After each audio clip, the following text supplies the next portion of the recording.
Hi, I'm E.D. Lewis and welcome back to my channel. E.D. Lewis Review is back with an all-new review.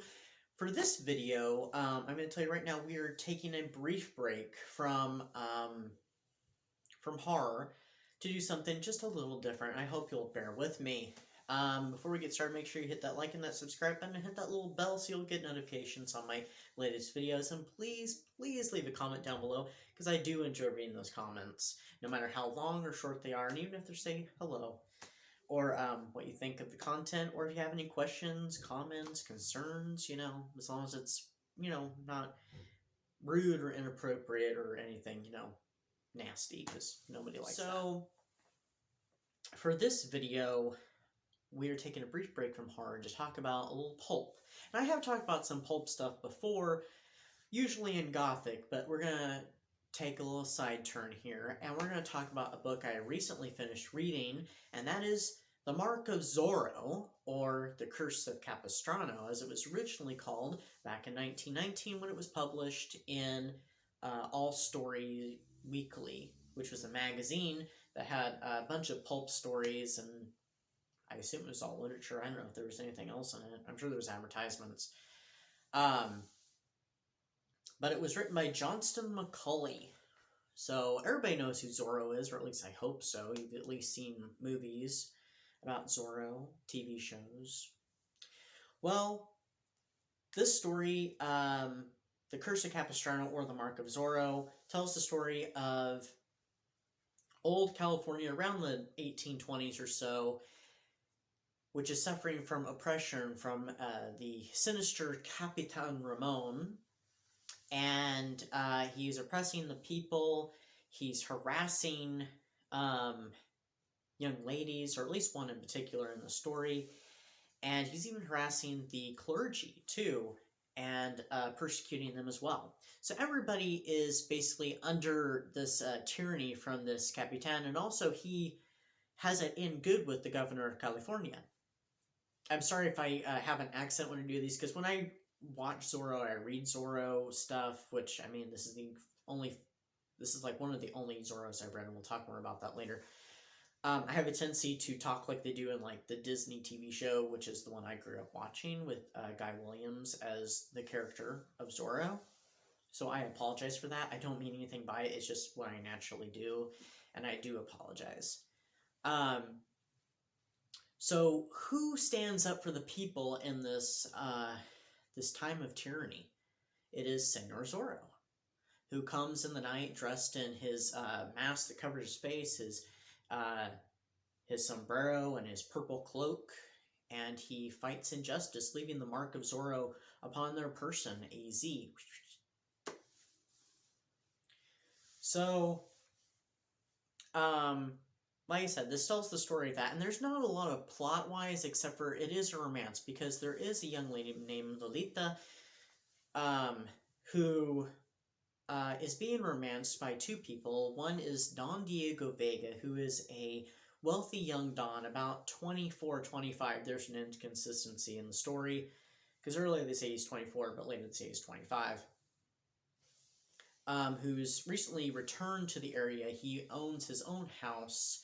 He's wealthy beyond imagination. His family is in good with the governor, but Diego has no spirit. He's very, he's more interested in, like, poetry and simple life, and anything about bloodshed, he's not really interested in, and he's not interested in sword fighting unless he wears his sword as decoration on his person. So, but Lolita is wooed by him, as well as by the mysterious bandito Señor Zorro, as well as also she catches the eye of Capitan Ramon. And of course, Capitan Ramon kind of harasses her a bit, and Zorro intervenes. So the whole book kind of goes on. There's not much synopsis here. That's why I'm just kind of telling you the basic plot of the story. So Capitan Ramon is trying to capture Zorro, trying to fight Zorro off, and Lolita and her family her father and her mother want her to be married off, and Diego's father harasses him because he wants him to be married soon, and if he doesn't marry soon, he is threatened to disinherit him.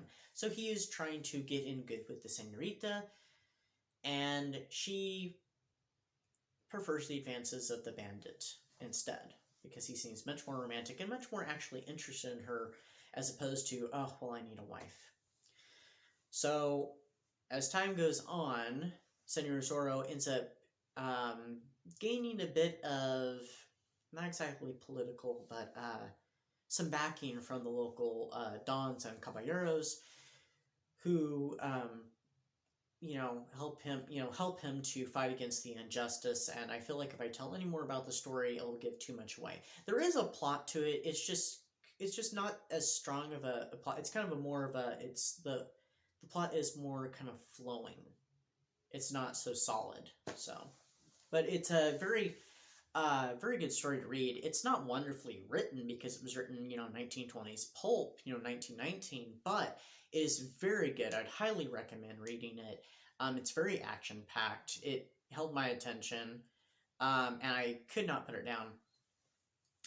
There have been several movies made about Zorro, and one of them is the original 1920 film starring Douglas Fairbanks, which actually gives us so many things we associate with Zorro, with like the cave and the mask that only covers like the upper part of his face and stuff like that. Which become pretty much what we think of with Zorro, and not so much the mask that covers his whole face.